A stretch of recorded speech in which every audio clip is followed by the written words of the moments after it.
Corona संक्रमण के दौर में अब झारखंड को मुक्ति मिली है। झारखंड में सभी चीज़ें लगभग अनलॉक की ओर हैं। ऐसे में राज्य के श्रम नियोजन मंत्री सत्यानंद भोक्ता हमारे साथ हैं। उनसे जानते हैं कि राज्य में अब जो चुनौतियां होंगी राज्य सरकार के समक्ष कि लोगों को रोजगार दिलाने की, वो रोजगार की मुहैया कराने की दृष्टिकोण से राज्य सरकार ने क्या तैयारी की है, इसके लिए बात करते हैं सत्यानंद भोक्ता से, जो राज्य में श्रम नियोजन मंत्री हैं। मंत्री जी, ये बताइए कि अब राज्य सरकार की क्या तैयारी है, क्योंकि सब चीज़ अनलॉक हो गई है, अब रोजगार लोग मांगेंगे और जीविका का बड़ा सवाल होगा। देखिए, अभी तो 2020 और 2021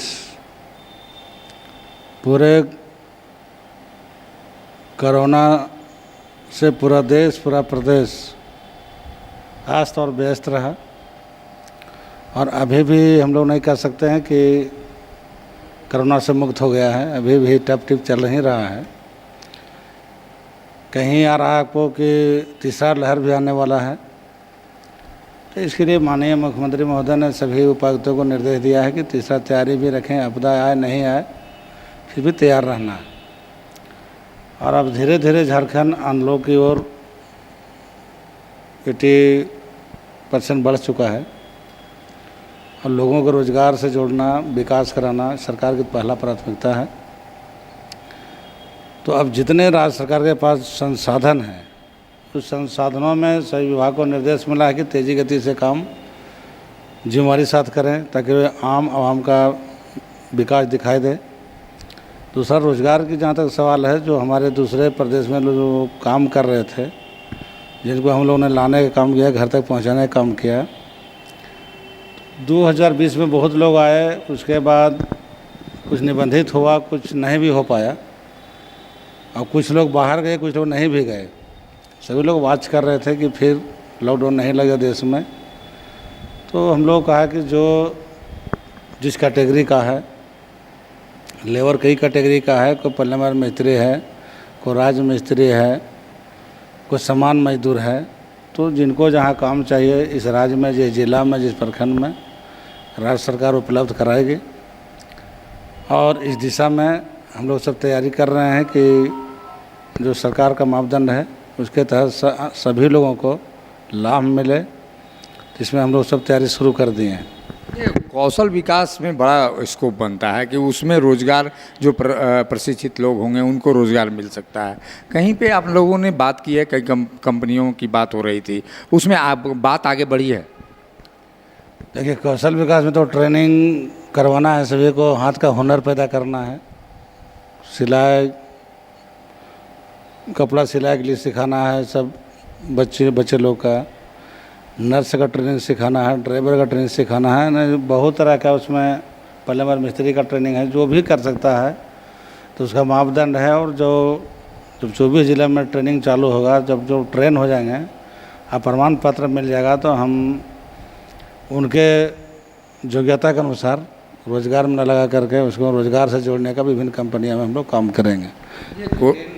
लेकिन अभी कोविड-19 के चलते अभी तक ट्रेनिंग सेंटर 1.5 वर्षों से चालू नहीं हुआ है। आपने कोरोना वैक्सीनेशन को लेकर भी सूबे में जो चतरा ज़िला है उसमें खुद आप कमान संभाल रहे हैं। चतरा ज़िला में वैक्सीनेशन को लेकर क्या प्रगति है वहाँ, और आप लोग प्रोन्नत कर पा रहे हैं वैक्सीनेशन को? देखिए, वैक्सीन का जो है सो भ्रमित कर दिया गया है। भारत सरकार को स्पष्ट करना चाहिए था कि 18 वर्ष के से अधिक उम्र वाले को सभी को टीका लगाया जाएगा, तो आसानी होता। उसको 2 भाग में बांट दिया कि 18+ फिर 46+। 18+ के लिए आपके पास वैक्सीन नहीं है, 46+ के लिए वैक्सीन आपका है। इसके अलावा कह दिया कि 45 दिन के अंदर डबल डोज लेना है। कुछ लोग ले भी लिए, कुछ लोग नहीं भी लिए। फिर दूसरा वैक्सीन लाया, कोवैक्सीन, उसमें 28 दिन में लेना है। तो जब एक देश है तरह तरह की दवाई उपलब्ध करा रहा है, तो किनके भेग है आदमी जो दिग्भ्रमित हो जाता है। क्लियर स्टैंड रखना चाहिए कि जब कोविड से जो गांव में चल रहा है 45 दिन में देना है तो फिर देना है।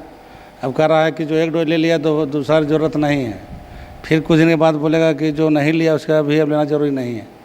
तो ये सब आपदा में राजनीतिक कहीं कहीं हो रहा है, इसलिए हर पहलू को ध्यान रखते हुए न कोई बात को घोषणा करना चाहिए। अभी जो टीकाकरण की जहाँ तक सवाल है, हमने कहा है कि जिला में जो मुखिया 99% अपना पंचायत में टीकाकरण कराने में फर्स्ट करेगा, उस पंचायत के विकास के लिए मुखिया के कहे अनुसार हम लोग 20 लाख रुपया देंगे। वो जो भी योजना लाभदायक चयन कर सकता है, जो सेकेंड करेगा उसको 15 लाख, और जो थर्ड करेगा उसको 10 लाख, और जो मुखिया बढ़ चढ़ के हिस्सा लिया 10, 20, 25 टीकाकरण करने में पीछे रह गया, उसको 5 लाख रुपया हम लोग देंगे। तो जब तक किसी को प्रोत्साहन राशि कुछ मेडल नहीं मिलेगा तो काम क्यों करेगा। इसलिए हम लोग जोर सोचे, जितने हमारे ज़िला में मुखिया हैं सब लोग काम कर रहे हैं, पंचायत समिति हैं, जिला परिषद हैं, और हमारे जितने प्रतिनिधि हैं सभी लोग लगे हुए हैं। और हम लगता है कि टॉप 10 में चतरा रहेगा। राज्य सरकार वैक्सीनेशन को लेकर प्रयास कर रही है, वहीं राज्य के मंत्री भी वैक्सीनेशन को प्रोत्साहित करने के लिए अपनी ओर से कई योजनाओं को लेकर आए हैं, जैसे पंचायतों को प्रोन्नत करना, पंचायतों को पुरस्कृत करना। अब ऐसे में झारखंड में वैक्सीनेशन के साथ रोजगार की भी बड़ी समस्या होगी, और रोजगार को किस तरह से आने वाले दिनों में हेमंत सरकार टैकल करती है, इसके लिए अभी इंतजार करना होगा। सहयोगी संजय के साथ अशोक कुमार, मुखर संवाद, रांची। जब टूटती है आस, जब थकती है सांस, जब रूठते हैं अपने, मुंह मोड़ता है जमाना, जब अंगड़ाई लेता है संकल्प, फिर बनती है कहानी, बनते हैं अनमिट निशान। देखिए मेरे साथ संघर्ष की दास्तां।